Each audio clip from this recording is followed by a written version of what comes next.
Sympathomimetic drugs. पहले हम classification पढ़ेंगे based on mechanism of action. Directly act करती है, रिसेप्टर से बाइंड करती है। इनडायरेक्टली एक्ट करती है, मतलब इनडायरेक्ट मैकेनिज्म से नॉन एपिनेफ्रिन की रिलीज बढ़ाती है, क्या मिक्स दोनों तरीके से एक्ट करती है। डायरेक्टली एक्टिंग में हम अल्फा रिसेप्टर बीटा रिसेप्टर के एकोनिस्ट को डिस्कस करेंगे in case of mimetic drugs. Alpha agonist में अल्फा 1 एंड अल्फा 2 के एगोनिस्ट है।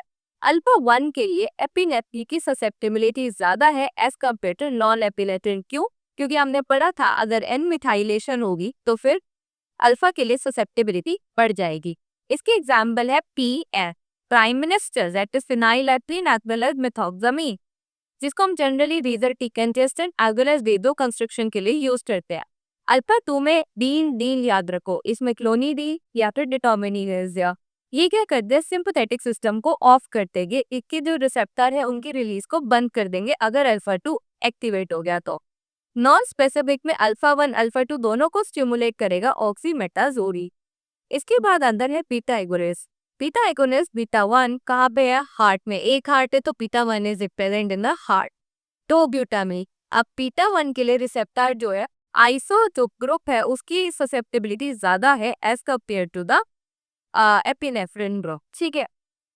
देन बीटा 2 इट्रिया, बीटा 2 में भी आइसो के लिए ज्यादा है then epinephrine then non epinephrine. इसमें टर्ब्यूटलीन हमने पढ़ा था अभी क्लासिफिकेशन में, एक है ओल ओल आएगा that is salbutamol albuterol. And beta 2 क्यों है, बिकॉज दो लंग होते हैं तो beta 2 is present in case of lungs. तो हार्ट के लिए डोकेटामीन देके, लंग्स के लिए terbutaline salbutamol as albuterol. Non specific heart और लंग दोनों पे काम करना है तो हम देंगे आइसोप्रोड्रेनॉल। दोनों पे काम करना है तो क्या देंगे, आइसोप्रोड्रेनॉल। अब अगर हम बात करें इनडायरेक्टली रिलीज को इंक्रीज करेगा तो सबसे पहले क्या करेगा, इनकी रिलीज को बढ़ाएगा। That means it can be amphetamine या फिर टायरामीन, ठीक है। एम्फेटामीन टायरामीन आएंगे और उसकी रिलीज को बढ़ा देंगे। Then uptake inhibitor. Uptake inhibitor का मतलब है ये जो प्री सिनेप्टिक न्यूरॉन था अब वो नॉन एपिनेफ्रिन एपिनेफ्रिन को वापस लेता और उसकी रीजनरेशन कराता, क्योंकि हमने अब तक पढ़े थे ना, अब उसको वो नहीं ले रहा तो जो नॉन एपिनेफ्रिन है अब वो सिनेप्टिक लेफ्ट में ज्यादा टाइम तक रहेगा तो उसका एक्शन बढ़ जाएगा। तो इसका एग्जांपल है कोकेन और ट्राईसाइक्लिक एंटी डिप्रेसेंट, जिसमें हमने इमिप्रामीन डिसइमिप्रामीन अमिट्रिप्टिलिन पढ़ा था। Then comes a MAO and CMT inhibitors. ये क्या करेंगे, उनकी डिस्ट्रक्शन को रोकेंगे, उनके हाफ लाइफ को प्रोलॉन्ग कर लेंगे। इसमें पारगाइलिन एंटाकेपॉन, इसके अलावा भी हमने बहुत गाइलिन गाइलिन वाले पढ़े थे, जाइड जाइड वाले थे, आइसोकार्बोक्साजाइड या आइसोजाइड। देन एंटाकेपॉन हमने पढ़ा था सीओएमटी के लिए। मिक्स में हमारा एपिनेफ्रिन नहीं है, इसमें ephedrine is there, then metaraminol is there and dopamine is there. इसके बाद केमिकल नेचर के बेसिस पे कैटेकोलामीन्स आर देयर जो नेचुरल होते हैं या फिर सिंथेटिक। नेचुरल में we are having epinephrine, non epinephrine, dopamine. Synthetic में we are having isoproterenol and the dobutamine. तो यहाँ पे dobutamine and isoproterenol are synthetic catecholamine. Non catecholamine में we are having natural and synthetic one. तो जो tyramine है वो हमारा नेचुरल है, एम्फेटामीन जो है वो हमारा सिंथेटिक है। नेचुरल में डोपामीन भी आएगा एंड सिंथेटिक में यहाँ पे दूसरा मेथॉल्कनीन, मतलब ये जो दोनों है ये हमारे क्या है, सिंथेटिक नॉन कैटेकोलामीन का। अब हम बात करेंगे स्पेसिफिकली क्या फंक्शंस परफॉर्म करेगा और किन किन बीमारियों में हम इसको यूज करता है। पहला ड्रग आता है एपिनेफ्रिन। एपिनेफ्रिन काम करेगा alpha baby beta baby. Generally alpha 1 pilo erection wrong day खड़े कर सकता है। स्वेट ग्लैंड पे अल्फा 1 काम करेगा, एड्रिनर्जिक स्वेटिंग करेगा जो कि थिक होगी और ओडोरिसेरस होगी। कुछ exocrine gland for example saliva हो गया, लैक्राइमल हो गया, स्वेट हो गया, ये भी कुछ हद तक स्टिमुलेट हो जाते हैं। कार्डियक एक्टिविटी, एपिनेफ्रिन बीटा 1 पे काम करेगा, हार्ट रेट को इंक्रीज करेगा, फोर्स को इंक्रीज करेगा, तो पॉजिटिव क्रोनोट्रोपिक एंड पॉजिटिव आयनोट्रोपिक इस साइड। वैस्कुलर इफेक्ट की बात करें तो हमें फाइटो स्लाइड के लिए रेडी रहना है। तो हमारे जो स्केलेटल मसल है, जो हमारे पल्मोनरी है, जो हमारी ऑक्सीजन सप्लाई है वो कम नहीं होनी चाहिए। देन दे विल डायलेट, क्यों? क्योंकि उसमें बीटा का रिस्पॉन्स, बीटा 2 का रिस्पॉन्स आगा रहेगा। एज वेल एज जो एब्डोमिनल विसरा उसको अभी ज्यादा जरूरत नहीं है, खाना पचाने की ज्यादा जरूरत नहीं है, तो अल्फा का रिस्पॉन्स कंस्ट्रिक्शन के लिए एब्डोमिनल बिस्रा भी ज़्यादा रहेगा। एज वेल एज हमें चाहिए हार्ट को ज़्यादा सप्लाई मिले, एज वेल एज ब्रेन को भी ज़्यादा सप्लाई मिले, ताकि मेंटल एक्टिविटी एनहांस हो, तो उन पे भी बीटा का एक्शन ज़्यादा रहेगा, डायलेशन देखी जाएगी। अगर मैं ब्लड प्रेशर की बात करूँ, एपिनेफ्रिन अगर लो डोज में दोगे तो बीटा रिसेप्टर एक्टिवेट होगा, बीटा 2 एक्टिवेट होगा, वेदो डायलेशन करेगा, पीपी जो होगा वो कम हो जाएगा। वहीं थोड़े टाइम के बाद वो अल्फा को भी एक्टिवेट कर देगा एंड पीपी हमारा राइज कर जाएगा। तो इस इफेक्ट को कम करने के लिए हम तोलादोलिन देते हैं। तोलादोलिन क्या है? तोलादोलिन अल्फा 1 का एंटागोनिस्ट है, अल्फा 1 को ब्लॉक कर देगा। अल्फा 1 को ब्लॉक कर दिया तो हमें इंक्रीज देखा ही नहीं जाएगा ब्लड प्रेशर में। तो जब हम ये प्रोसीजर करते हैं जिसमें बस बीटा का इफेक्ट देखा जाता है, that is known as the Dale's epinephrine reversal phenomena. ठीक है, अब यूटेराइन मसल पे क्या इफेक्ट आएगा? जनरली जो नॉन प्रेग्नेंट एनिमल्स होते हैं उनमें बीटा 2 क्या करता है? रिलैक्सेशन करेगा। सिमिलरली कैट में नॉन प्रेग्नेंट में रिलैक्स करेगा, ग्रैबिट पे कॉन्ट्रैक्शन करेगा। बट इन केस ऑफ ग्रैबिट, चाहे वो ग्रैबिट है नॉन ग्रैबिट है, दोनों में वो कॉन्ट्रैक्शन करेगा। सबसे इंपॉर्टेंट, जीआईटी में कोई भी डिस्टर्बिंग दो गई है, हम एटेनेटिक ड्रग नहीं देंगे। क्यों नहीं देंगे? क्योंकि पैरासिम्पैथेटिक का एक्शन जीआईटी में ज्यादा अच्छा देखा गया है। एज वेल एज अगर आप एटेनर्जिक ड्रग दोगे तो उसका हार्ट पे उसी डोज को ज्यादा इफेक्ट देखा जाता है। Then comes the respiration, bronchodilation हो रही है, ऑक्सीजन की सप्लाई बढ़ रही है। अब अस्थमा लाइक कंडीशन अगर पेशेंट में होगी तो ब्रोंकोडाइलेशन ज्यादा देखी जाएगी। क्यों? क्योंकि हिस्टामिन की जो रिलीज है वो इनहिबिट हो जाएगी because of the beta 2 stimulation, जिसकी वजह से ब्रोंकोडाइलेशन बढ़ जाएगा। यूरिन की रिटेंशन होगी, सुसु करना इंपॉर्टेंट नहीं है, यूरिन को रिटेन करके रखता है। रेट्रूजर मसल में बीटा 2 रिसेप्टर होंगे जो कि रिलैक्स कर जाएंगे। ट्राइगोन मसल्स में अल्फा 1 रिसेप्टर होंगे जो कि कॉन्ट्रैक्ट करेगा, ये डायलेट करेगा, ये कॉन्ट्रैक्ट करेगा, तो बैग में यूरिन स्टोर रहेगा। ऑक्यूलर मसल्स में अल्फा 1 आईज में प्रेजेंट है तो वो कॉन्ट्रैक्शन करेगा रेडियल मसल्स की, जिसकी वजह से मिट्री एसिड देखने को मिलेगा। सीलियरी मसल्स में बीटा 2 है, वो रिलैक्स करेगा ताकि हम फार विजूम तक देख पाए, लेंस एकोमोडेट कर पाए। एड्रेनालिन हम मिट्रियाटिक एजेंट के लिए देते हैं इन केस ऑफ ग्लाउकोमा। क्यों?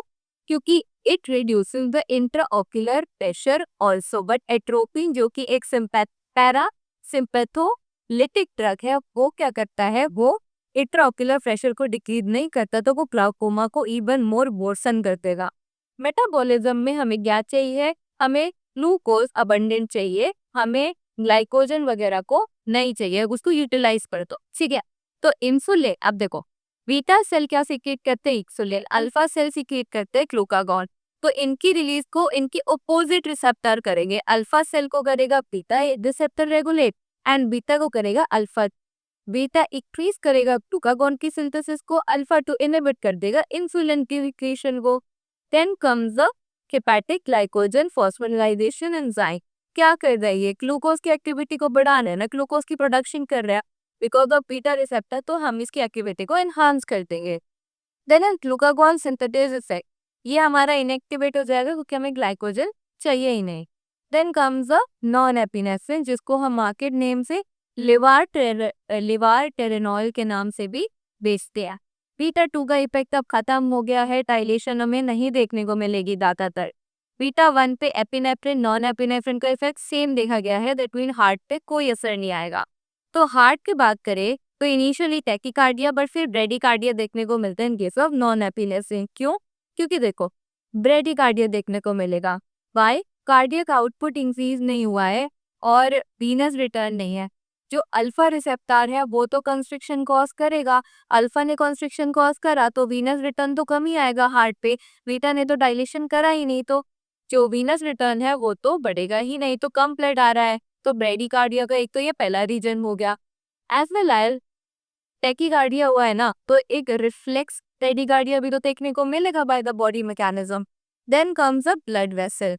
ब्लड वेसल की बात करें तो अल्फा का मेजर इफेक्ट देखा जाएगा और वो कंस्ट्रिक्शन शो करेगा। नॉन एपिनेफ्रिन को हम जनरली आईडी की डोज में देंगे तो उसका डोज डिपेंडेंट डीपी पे असर देखा जाएगा कि वो अल्फा कितना एक्टिवेट हो रहा है। डोपामिन की बात करें, dopamine is metabolised by both MAO and COMT, तो हम इसको ओरली नहीं दे सकते क्योंकि वो टूट जाएगा। एज वेल एज किसी भी कैटेकोलामिन को हम ओरली नहीं दे सकते हैं। अब सिमिलरली जैसे हमने अल्फा 1 अल्फा 2 पढ़े, D1 D2 है। D1 जो है वो एक्साइटेटरी है, D2 जो है वो इनहिबिटरी है। लो कंसंट्रेशन में D1 एक्टिवेट होगा, हाई कंसंट्रेशन में मिक्स्ड इफेक्ट देखने को मिलेगा। हमें याद रखना है D1 का जो एगोनिस्ट है दैट इज पिनोल्डोपाम एंड एंटागोनिस्ट है दैट इज बल्बोकैप्रिन। बर्बाद कर दिया तो इट इज बल्बोकैप्रिन।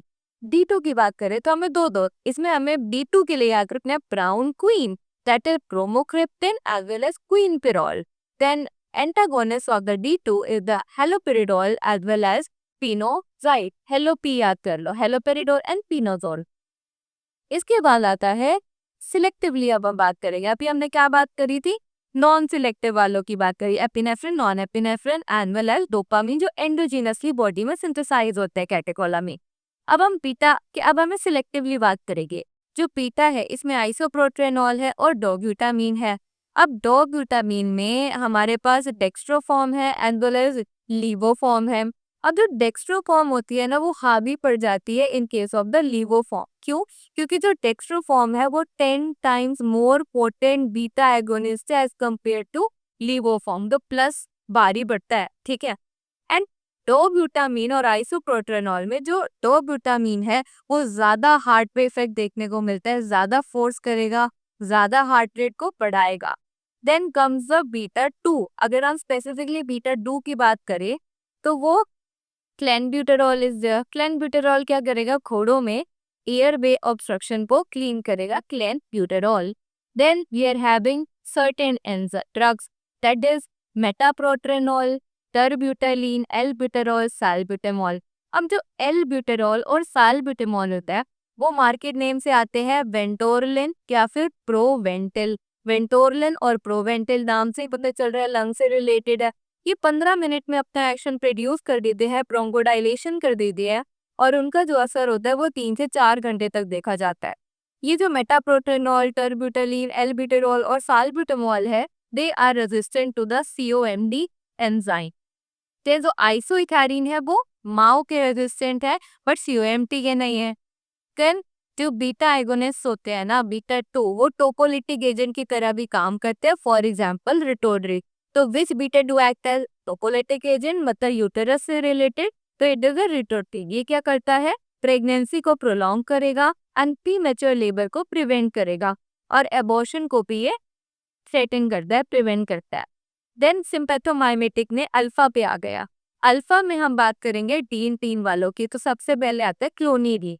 क्लोनिडीन में हम नेजल डिकंजेस्टेंट देखते हैं एज वेल एज ग्लाउकोमा के लिए भी हम इसको यूज करते हैं। अल्फा 2 एगोनिस्ट है तो मतलब ये रिड्यूस करेगा एपिनेफ्रिन और नॉन एपिनेफ्रिन के इफेक्ट को। अब ये ग्लाउकोमा के लिए क्यों यूज होता है, क्योंकि एक्वस ह्यूमर को कम कर देता है। अब क्लोनिडीन के 2 मेटाबोलाइट है दैट इज अप्राक्लोनिडीन या फिर प्रिमोनिडीन, जो कि क्या करेंगे, डिक्रीज करेंगे इंट्राओक्यूलर प्रेशर को। It is used in the treatment of glaucoma. Alpha 2 agonists are used in case of glaucoma, but atropine को यूज नहीं करना क्योंकि वो वर्सन कर देगा। ग्वानफेसिन जो है वो क्लोनिडीन से ज्यादा एफिनिटी शो करता है फॉर द अल्फा 2 रिसेप्टर। तो अल्फा 2 का अच्छा एगोनिस्ट कौन है, ग्वानफेनासिन है। अदर ड्रग्स आती है that is amphetamine. Amphetamine resistant to MAO और CMT दोनों है, हमने दोनों लेक्चर में देखा क्यों है। अब दे आर इनडायरेक्टली एक्टिंग, उसकी रिलीज को बढ़ाता है। अब हम इसको जनरली यूज करते हैं ओबेसिटी के ट्रीटमेंट में। कम भूख लगना, फीडिंग सेंटर पे काम करेगा, एनोरेक्टोजेनिक एक्शन शो ऑफ करेगा, भूख कम लगेगी। As well as it act as a nasal मतलब CNS स्टिमुलेंट और नार्कोलेप्सी हाइपरसोमनिया को भी ये ट्रीट कर देगा।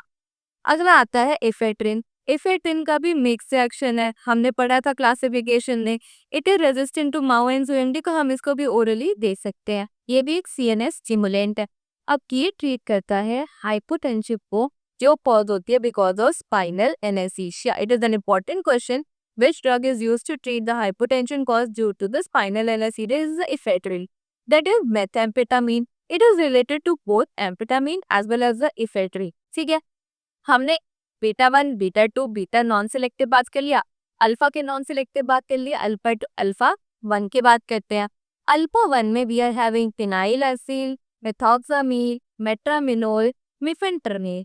ठीक है, अगर हम बात करें डायरेक्टली एक्टिंग में फिनाइलेफ्रिल की, तो हमने बात करी ये दो कंस्ट्रक्शन कॉज कहता है, नहीं तो डिकंजेस्टेंट कॉज कहता है, विट्रियाटिक एजेंट है, ये सब हम बात कर चुके हैं।